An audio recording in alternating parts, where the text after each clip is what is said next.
Hello students, in this lecture we will discuss about the uh, C program for creation, insertion and deletion in the linked list.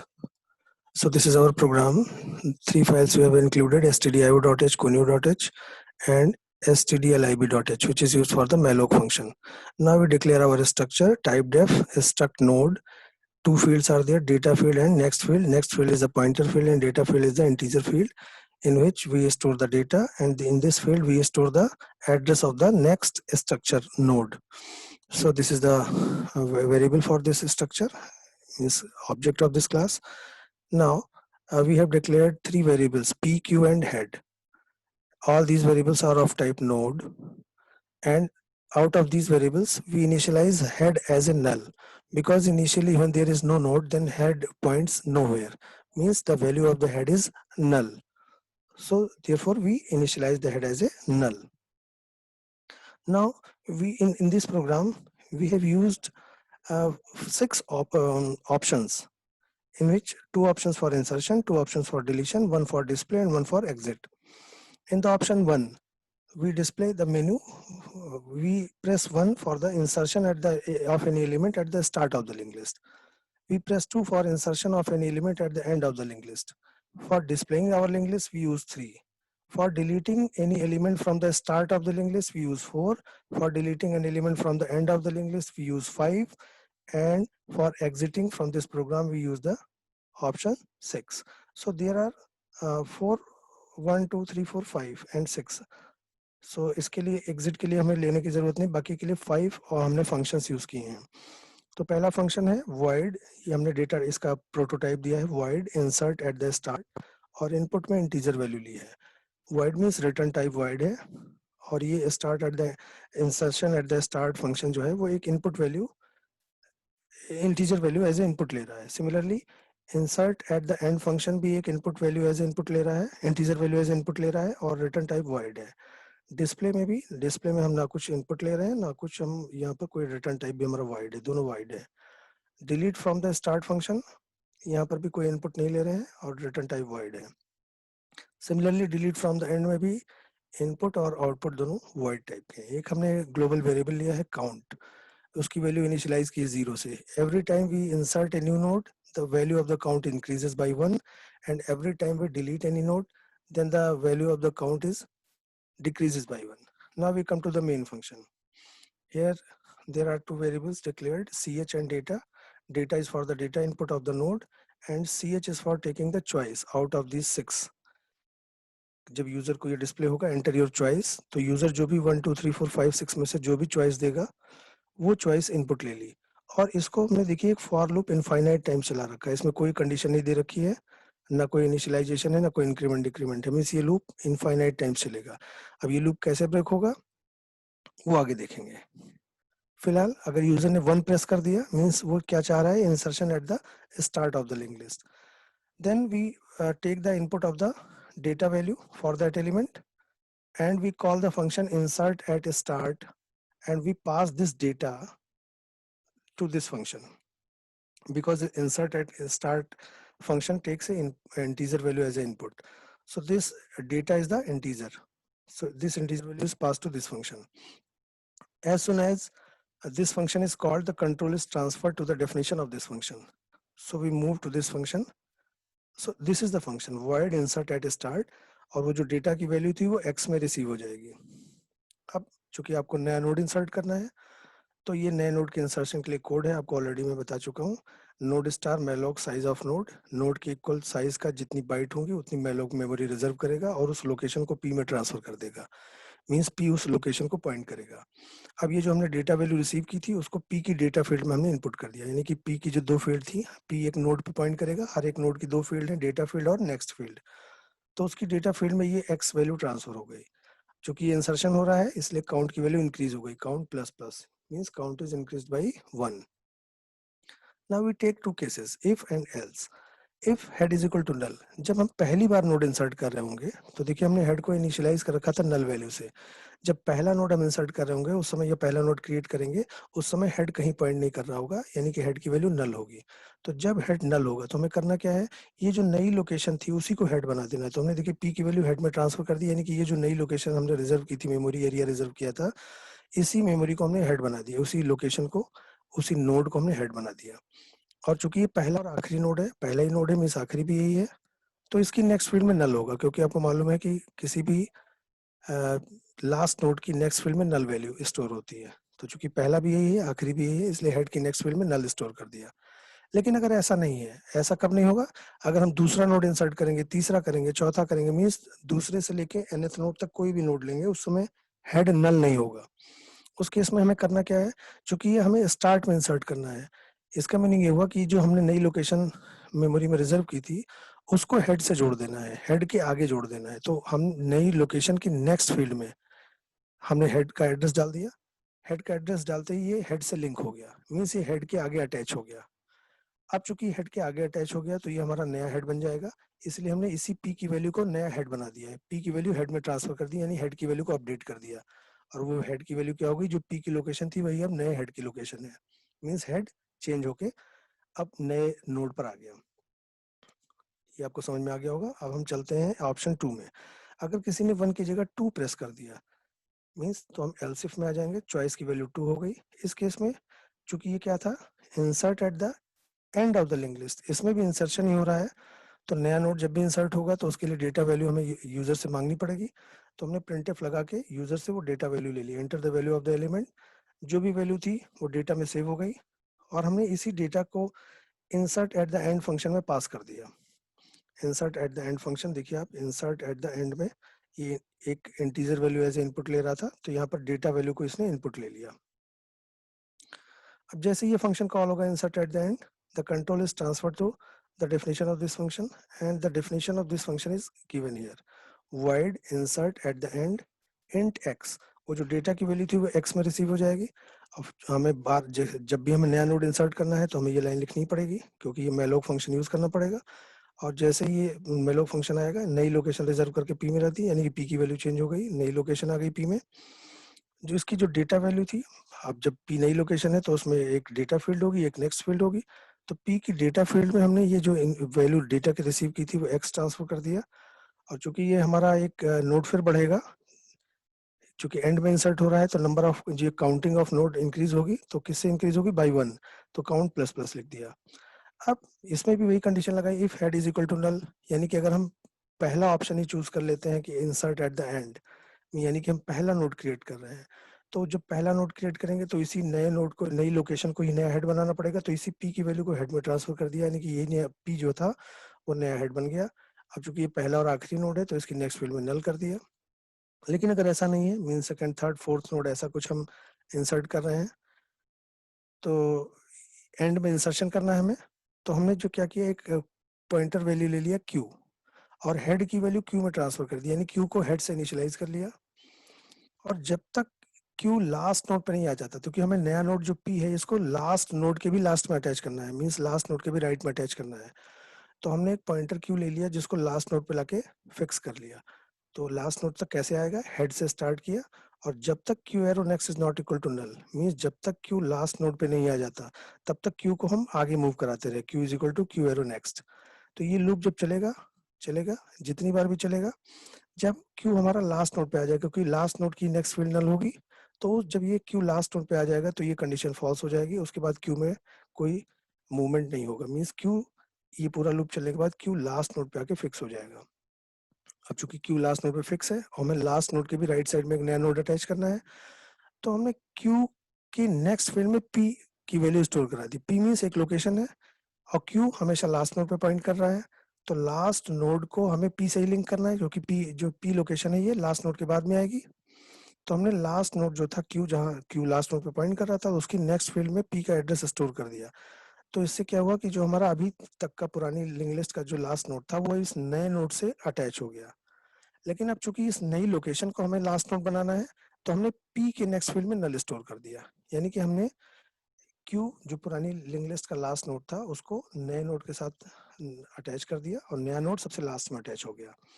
अब चूंकि नया node सबसे last node है तो उसकी next field में नल store कर दिया। तो ये हमारा insertion at the and complete हो गया। अब अगर किसी ने ऑप्शन 3 चूज कर लिया कि हमने इंसर्ट किया, उसके बाद हम देखना चाह रहे हैं कि हमारी लिंक लिस्ट क्रिएट हुई सक्सेसफुली, नहीं हुई, क्रिएट हुई तो किस तरह हुई, तो जब भी आपको लिंक लिस्ट को डिस्प्ले करना है तो आप ऑप्शन 3 चूज करेंगे। ऑप्शन 3 चूज किया तो हमारा डिस्प्ले, ये देखिए ऑप्शन 3 में क्या था, case 3, if C H is equal to 3 means case 3 किसी ने प्रेस कर दिया तो डिस्प्ले फंक्शन कॉल हुआ। डिस्प्ले फंक्शन कॉल होते ही कंट्रोल डिस्प्ले फंक्शन पर ट्रांसफर हो जाएगा और डिस्प्ले फंक्शन की डेफिनेशन ये रहेगी कि डिस्प्ले में क्या करेंगे, हमें पहले नोड से लेकर के आखिरी नोड तक के डेटा को प्रिंट कराना होगा। तो हमने एक पॉइंटर ले लिया P, उसको हेड से इनिशियलाइज कर लिया, यानी कि उसको बिल्कुल स्टार्ट में लाके फिक्स कर लिया हेड नोड पर। और अगर P नल है, P नल कब होगा, यानी कि मान लो हमने पहले ऑप्शन ही चूज कर लिया, हमने इंसर्ट कोई भी नोड नहीं किया, क्रिएट नहीं की लिंक लिस्ट, और पहला ही ऑप्शन चूज कर लिया 3, तो बिकॉज वहां पर कोई भी नोड है नहीं और हम प्रिंट कराना चाह रहे हैं तो वो प्रिंट होगा नहीं। तो इसीलिए हमने ये दिया कि अगर पहला ही नोड नल हो, P नल को पॉइंट करो, यानी कि P कहीं पॉइंट ही ना कर रहा हो, यानी कि हमारी लिंक लिस्ट अभी क्रिएट ही नहीं हुई है, उस केस में भी अगर हमें डिस्प्ले करने के लिए कोई बोलता है तो मजबूरी में हमें क्या प्रिंट कराना पड़ेगा कि लिंक लिस्ट इज एम्प्टी, या आप ये भी लिख सकते हो there is no node to print, और यहाँ से एग्जिट कर जाएंगे। लेकिन अगर ऐसा नहीं है, यानी कि कम से कम एक नोड हमारी लिस्ट में है, तो ये इफ कंडीशन ट्रू नहीं होगी, फिर हम ये एल्स पार्ट में आ जाएंगे। तो हमने लिख दिया there are percentage d elements in the link list, और काउंट की वैल्यू जितनी बार इंसर्ट किया होगा काउंट इंक्रीज हुआ होगा, तो वो काउंटिंग की वैल्यू यहाँ प्रिंट हो जाएगी। ये ऑप्शनल है, आप चाहे प्रिंट करें या ना करें, लेकिन नीचे वाला पार्ट आपको लिखना पड़ेगा।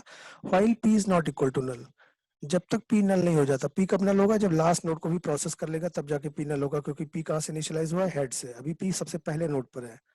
और हम ये कह रहे हैं कि जब तक p नल ना हो जाए तब तक आपको p का डेटा प्रिंट करना है, यानी p जिस लोकेशन को भी पॉइंट कर रहा है, जिस लोकेशन का भी एड्रेस p में स्टोर है, उसकी डेटा फील्ड की जो वैल्यू है वो प्रिंट करा दीजिए। फिर हॉरिजॉन्टल स्पेसिंग लीजिए और p को नेक्स्ट नोड पे मूव करा दीजिए। p is equal to p arrow next means अगर p पहले नोड पर है तो प्रिंटिंग कराने के बाद ये दूसरे नोड पे आ जाएगा। फिर चेक करिए क्या p नल है, अगर नल नहीं है तो फिर उस नए नोड की जो नेक्स्ट नोड है उसकी वैल्यू, डेटा वैल्यू प्रिंट कराई और फिर p को आगे मूव करा दिया। इस तरह करते करते जब p लास्ट नोड पे पहुंच जाएगा तो आप देखिए ये लास्ट नोड का डेटा प्रिंट किया और फिर p मूव हुआ, तो लास्ट नोड की नेक्स्ट फील्ड नल होती है, इसीलिए p क्या हुआ, नल हो गया। नल होने के बाद p is not equal to null, ये कंडीशन फेल हो जाएगी। फिर ये कंडीशन फेल हो जाएगी तो कोई प्रिंटिंग होगी नहीं फिर, और हमें प्रिंटिंग की जरूरत भी नहीं क्योंकि हमारा नोड ये कंप्लीट प्रिंट हो चुका है। ठीक है, तो ये डिस्प्ले हो गया। अब अगर किसी ने ऑप्शन 4 प्रेस कर दिया है, option 4 is for the deletion of any element from the start of the link list, कि अगर हम एग्जिस्टिंग लिंक लिस्ट के पहले नोड को डिलीट करना चाह रहे हैं, बिल्कुल हेड नोड को डिलीट करना चाह रहे हैं, तो ये ऑप्शन 4 प्रेस करने पर delete from the start function call होगा। Delete from the start function, ये देखिए delete from the start function, यहाँ पर कंट्रोल ट्रांसफर होगा। इसकी डेफिनेशन क्या है, अगर हम डिलीट करना चाह रहे हैं और हेड की वैल्यू नल है, हेड की वैल्यू नल होने का मतलब कि हमारा एक भी नोड लिंक लिस्ट में नहीं है, हेड भी नहीं है, हेड का नल होने का मतलब ये हो गया कि हमारी लिंक लिस्ट में एक भी एलिमेंट नहीं है, एक भी नोड नहीं है। अगर ऐसा होगा तो हमें प्रिंट कराना पड़ेगा link list is empty, means there is nothing to print. लेकिन अगर ऐसा नहीं है, यानी कि कम से कम एक नोड है, 2 है, 3 है, 4 है, मिनिमम एक नोड अगर कम से कम है, तो ये कंडीशन फॉल्स हो जाएगी, एल्स पार्ट में आएंगे। तो हमने क्या किया, जहां पर भी थे उस हेड का डेटा हमने एक वेरिएबल एन में सेव कर लिया, जिस नोड को हम डिलीट करना चाह रहे हैं, जो कि फर्स्ट हम start from delete from start करना चाह रहे हैं, यानी कि हेड नोड को डिलीट करना चाह रहे हैं, तो हेड नोड का डेटा हमने एन वेरिएबल में स्टोर कर लिया। और अब head equal to p, head की वैल्यू पी में ट्रांसफर कर दी। हेड की वैल्यू पी में क्यों ट्रांसफर कर दी, क्योंकि हम इस हेड नोड को डिलीट करना चाह रहे हैं, तो जिस नोड को डिलीट करना चाह रहे हैं उसको फ्री करने के लिए हमने उसको एक नई लोकेशन में उसका एड्रेस सेव कर लिया। हेड का जो भी एड्रेस था वो पी वेरिएबल में सेव हो गया, पी भी पॉइंटर वेरिएबल है। और अब हमने हेड को आगे मूव कर दिया, क्योंकि पहले नोड को डिलीट कर देना हेड नोड को, तो जो सेकंड नोड होगा वो नया हेड बनेगा, तो इसलिए हमने उसको नया हेड बना दिया। Head is equal to head arrow next means head एक फॉरवर्ड डायरेक्शन में मूव कर गया, यानी हेड सेकंड नोड पे मूव कर गया। अब जब हेड सेकंड नोड पे मूव कर गया तो ये जो प्रीवियस हेड था जिसकी वैल्यू हमने पी में सेव कर रखी थी उसको हमने फ्री कर दिया, तो ये लोकेशन फ्री हो गई। और चूंकि डिलीशन का केस है इस वजह से हमने काउंट की वैल्यू को एक डिक्रीज कर दिया, अगर 4 नोड रहे होंगे तो अब 3 बचे होंगे, मींस काउंट की वैल्यू 4 माइनस 1 हो गई, 3 हो गई। और ये जो डेटा हमने यहाँ स्टोर कर रखा था, इसको मैंने बता दिया कि ये this particular data is deleted from the start successfully, और एन की वैल्यू यहाँ प्रिंट हो गई। मीन्स अगर 5 रहा होगा डेटा वैल्यू, तो हमने बता दिया कि ये जो 5 वैल्यू थी डिलीट हो गई सक्सेसफुली। अब इसी तरह हम चेक करते हैं कि अगर किसी ने 4 की जगह 5 ऑप्शन प्रेस किया होता, deletion from the end of the link list, तो ये कंट्रोल ये चेक होता। Else if choice is equal to 5, तो delete from the end function call होता। जैसे ही फंक्शन कॉल होता तो कंट्रोल हमारा delete from the end function पे मूव कर जाता। 5 में है डिलीट फ्रॉम द एंड, और कंट्रोल हमारा ट्रांसफर होता डिलीट फ्रॉम द एंड में। डिलीट फ्रॉम द एंड की डेफिनेशन क्या है, ये देखिए, delete from the and, void delete from the and. यहाँ पर फिर वही चेक करते जैसे पिछले डिलीट फ्रॉम द स्टार्ट में चेक किया था, कि अगर हेड नल है, मींस हेड है ही नहीं, हमारी लिस्ट में एक भी एलिमेंट नहीं है, तो कुछ डिलीट करने का मतलब ही नहीं बनता, यानी कि अंडरफ्लो का केस है, तो हमने प्रिंट करा लिया लिंक लिस्ट इज एम्प्टी। लेकिन अगर ऐसा नहीं है, यानी कि कम से कम एक नोड हमारी लिस्ट में है, जैसा अभी पिछले भी बताया था आपको, तो काउंट की वैल्यू को डिक्रीज कर लीजिए, क्योंकि काउंट तो डिक्रीज होना ही होना है, नोड तो डिलीट हो ही रहा है। और if head arrow next is equal to null, इसका मीनिंग हुआ कि head arrow next is equal to null means ये डिलीशन जब भी करेंगे तो कभी तो ऐसा केस आएगा, जैसे 4 नोड थे, 4 से डिलीट होके 3 बचे, 3 से होके 2 आए, 2 के बाद पहला नोड बचा, मीन्स जब एक नोड सिंगल नोड बचेगा तभी हेड के नेक्स्ट में नल होगा। हेड एरो नेक्स्ट तभी नल होगा जब लिस्ट में हमारी केवल एक एलिमेंट बचेगा, क्योंकि हेड के नेक्स्ट में नल होने का मीनिंग ये हो गया कि यही पहला नोड है, यही आखिरी नोड है। तो ये कह रहा है कि अगर डिलीट करते करते ऐसी कंडीशन आ जाए कि हेड के नेक्स्ट में नल आ जाए, यानी कि आखिरी जब आखिरी नोड बचे और उसको भी डिलीट करने की बात आ गई, तो आपको क्या करना है, उस हेड का डेटा एन वेरिएबल में सेव कर दिया और हेड को फ्री कर दिया, यानी कि वो जो आखिरी नोड बचा था वो भी डिलीट हो गया। और फिर जब आखिरी नोड भी डिलीट हो जाएगा तो आपको हेड को नल करना पड़ेगा, या यहाँ पर हम ये भी लिख सकते थे head is equal to head arrow next, उसके बाद हेड फ्री करते हम, लेकिन हमने ऐसे ही कर लिया, कई सारे तरीके हैं करने के। तो हमने पहले हेड का डेटा एन वेरिएबल में सेव किया, फिर हेड को फ्री कर दिया, और चूंकि अब ये लास्ट नोड भी डिलीट हो गया, मीन्स अब हेड कहीं पॉइंट नहीं करेगा, इसलिए हमें ये लिखना पड़ेगा head is equal to null, यानी कि हेड को हमें फोर्सफुली नल करना पड़ेगा। ये कब होगा, केवल उस केस में होगा जब डिलीट करते करते 4 से 3 पे पहुंचे, 3 से 2 पे आए, 2 से 1 पर आए, जब एक बचा, आखिरी नोड बचा, वो भी डिलीट करना है, तब ये केस लिखना पड़ेगा। फिर हमने प्रिंट करा लिया प्रिंट एफ, जो वैल्यू थी, ये जो हेड एरो डेटा की वैल्यू एन में सेव की थी, उसको मैं प्रिंट करा लिया कि ये पर्टिकुलर वैल्यू डिलीट हो गई है और ये नोड सक्सेसफुली डिलीट हो चुका है। लेकिन अगर ऐसा नहीं है, यानी कि लास्ट नोड नहीं है हमारा, कम से कम उसमें 2 नोड बचे हैं हमारी लिस्ट में, 3 4 5 जितने भी है, मिनिमम अगर 2 हैं, तो ये कंडीशन ट्रू नहीं होगी, तो हम एल्स पार्ट में आ जाएंगे। उस केस में हमें क्या करना होगा, head equal to p, means एक पॉइंटर वेरिएबल ले लिया पी, जिसको हेड से इनिशियलाइज कर लिया फर्स्ट नोड से, फिर इसको हमें ले जाना है, डिलीट फ्रॉम एंड करना है, हमें लास्ट नोड डिलीट करना है। तो अगर लास्ट नोड डिलीट करना है तो जो सेकंड लास्ट नोड होगा उस पर एक पॉइंटर फिक्स कर लेंगे। तो उसके लिए हमें क्या कंडीशन लिखनी पड़ेगी, while p arrow next is not equal to null. तो ये कंडीशन तभी तक एग्जीक्यूट करेगी जब तक पी हमारा सेकंड लास्ट नोड पे जब पहुंचेगा, तब ये कंडीशन फॉल्स होगी। जब तक पी हमारा सेकंड लास्ट नोड पे नहीं पहुंचता तब तक ये कंडीशन फॉल्स नहीं होगी। मींस पी को हेड से स्टार्ट करना है और p is equal to p arrow next, यानी पी को फॉरवर्ड डायरेक्शन में मूव करते रहना है। कब तक मूव करना है, जब तक पी सेकंड लास्ट नोड पे आके सेट ना हो जाए। लास्ट नोड को डिलीट करना है, इसलिए हमने उसके ठीक एक पहले लाके पी को सेट कर लिया, पी हो गया सेकंड लास्ट नोड पे। अब हमने चूंकि पी सेकंड लास्ट नोड पर है, तो पी का जो नेक्स्ट होगा वही लास्ट नोड होगा, तो उस लास्ट नोड का एड्रेस क्यू में सेव कर लिया।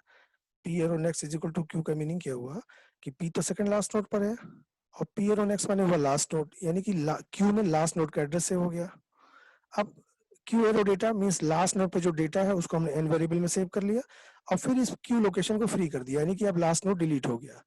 अब जब लास्ट नोड डिलीट हो गया तो जो पी सेकंड लास्ट नोड पे पॉइंट कर रहा था, तो वो सेकंड लास्ट नोड के डिलीट होने के बाद अब सेकंड लास्ट नोड बन गया। इसीलिए लास्ट नोड की वैल्यू में हमने नल वैल्यू स्टोर करा ली, P arrow next is equal to null, कि लास्ट नोड जो भी होगा उसकी नेक्स्ट फील्ड नल होती है। तो ये लिखना पड़ा हमें, जिससे हमारा सेकंड लास्ट नोड अब लास्ट नोड बन गया। फिर हमने प्रिंट करा लिया कि वो जो वैल्यू थी, जिसकी वैल्यू हमने Q arrow data last node की वैल्यू जो एन में सेव कराई थी, उसको प्रिंट करा लिया कि ये पर्टिकुलर वैल्यू हमारी डिलीट हो गई है। अब ये प्रोग्राम है, सेम प्रोग्राम आपको मैं रन करा के बोरलैंड C++ पे दिखा देता हूँ।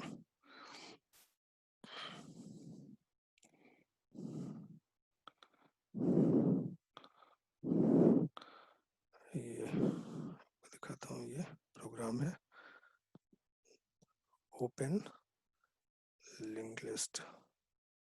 Okay, this is the program for creation, insertion and deletion in the link list. ये वही प्रोग्राम है जो आपको दिखाया है, सब समझा दिया आपको, बिल्कुल सेम प्रोग्राम है, आपको टेक्स्ट फाइल में दिखाया था।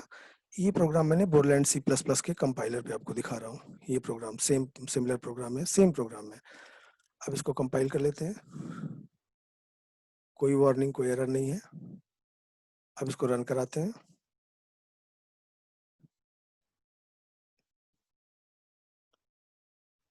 ये देखिए, एंटर योर चॉइस। ये देखिए आपको हर बार मेन्यू डिस्प्ले करेगा कि 1 2 3 4 5 6 में से कौन सा ऑप्शन आप चूज करना चाह रहे हो। क्योंकि हमारे पास अभी एक भी नोड नहीं है, तो हमें सबसे पहले लिंक लिस्ट को क्रिएट करना पड़ेगा।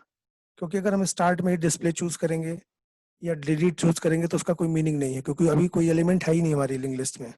या आप प्रेस करके देख लीजिए, 3 प्रेस करोगे आप तो ये प्रिंट कर देगा, देखिए लिंक लिस्ट इज एम्प्टी। आपको दोबारा ऑप्शन दे रहा है कि आप कोई और ऑप्शन प्रेस करिए।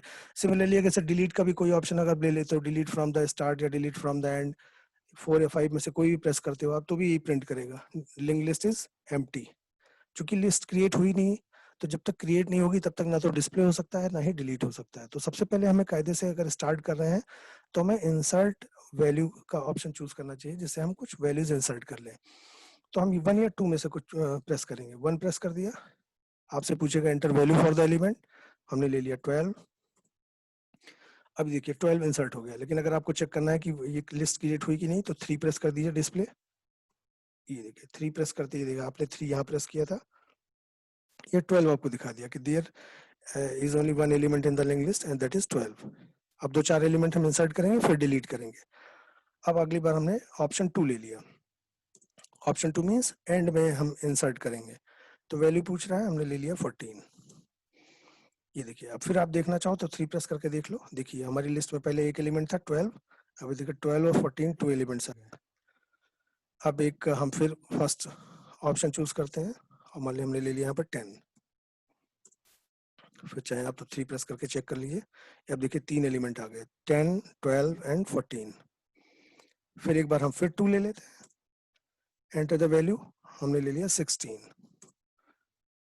ये भी इंसर्ट हो गया। अगर चेक करना है कि हुआ कि नहीं तो देखिए लास्ट में 16 को देखिए लास्ट में इंसर्ट कर दिया, 10 12 14 एंड 16। अब आपने फर्स्ट 3 चॉइसेस देख ली, 1 2 और 3 वो सक्सेसफुली रन कर रहे हैं। अब हमें देखना है 4 और 5। 4 था deletion from the start node and 5 था deletion from the and node. तो हम 4 चूज करते हैं। 4 चूज करने का मीनिंग क्या हुआ कि हमारा स्टार्ट से डिलीट होगा, यानी कि 10 जो वैल्यू है डिलीट होनी चाहिए। चेक करते हैं, हमने एंटर प्रेस कर दिया। अब डिलीट हुआ कि नहीं, मेमोरी से तो डिलीट हो गया। स्क्रीन पे देखने के लिए 3 प्रेस करना है आपको, 3 प्रेस किया। ये देखिए पहले क्या था 10 12 14 एंड 16, अभी क्या बचा है 12 14 एंड 16, यानी कि 10 डिलीट हो गया। सिमिलरली आप अगर लास्ट नोट को डिलीट करने के लिए 5 ऑप्शन चूज करो, delete from the end of the link list, तो 5 प्रेस करना पड़ेगा। तो 5 प्रेस करेंगे तो देखिए 16 डिलीट हो जाएगा। 5 प्रेस कर दिया। अब डिलीट हुआ है नहीं, इसके लिए 3 प्रेस करते हैं, डिस्प्ले करेंगे। ये देखिए 12 14 16 तीन आइटम थे, हमने 5 ले लिया, 5 ऑप्शन लिया तो लास्ट एलिमेंट डिलीट हो गया 16, तो 12 और 14 बचे। अब फिर मान लिया हमने ऑप्शन ले लिया 4, फिर 3 प्रेस करके देखिए 12 डिलीट हो चुका होगा। ये देखिए 12 डिलीट हो गया, केवल 14 बचा। 12 14 दो थे, अभी केवल 14 बचा है। एक बार और डिलीट करते हैं। अब इसमें चाहे 4, जब एक ही एलिमेंट बचा तो हम चाहे 4 ऑप्शन प्रेस करें या 5, एक ही बात है। मान लीजिए हमने 5 प्रेस कर दिया तो भी डिलीट हो गया। अब चाहे देख लीजिए 3 प्रेस कर दिया तो ये क्या आ रहा है, लिंक लिस्ट इज एम्प्टी, क्योंकि हमने सारे एलिमेंट डिलीट कर दिए। अब कुछ भी नहीं बचा। अब अगर दोबारा से आप डिलीट करना चाहोगे फिर 4 प्रेस कर दिया तो यही मैसेज देता रहेगा, लिंक लिस्ट इज एम्प्टी, जब तक कि आप नया एलिमेंट इंसर्ट नहीं करते। तो अब हम एग्जिट करना चाह रहे हैं तो ऑप्शन 6 है, 6, तो ये एग्जिट कर गए।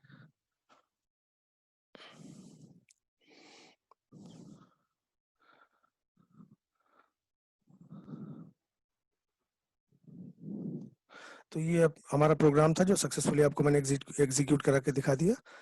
आप इसे नोट कर लीजिए, कोई प्रॉब्लम है तो आप पूछ सकते हैं। So thank you for watching.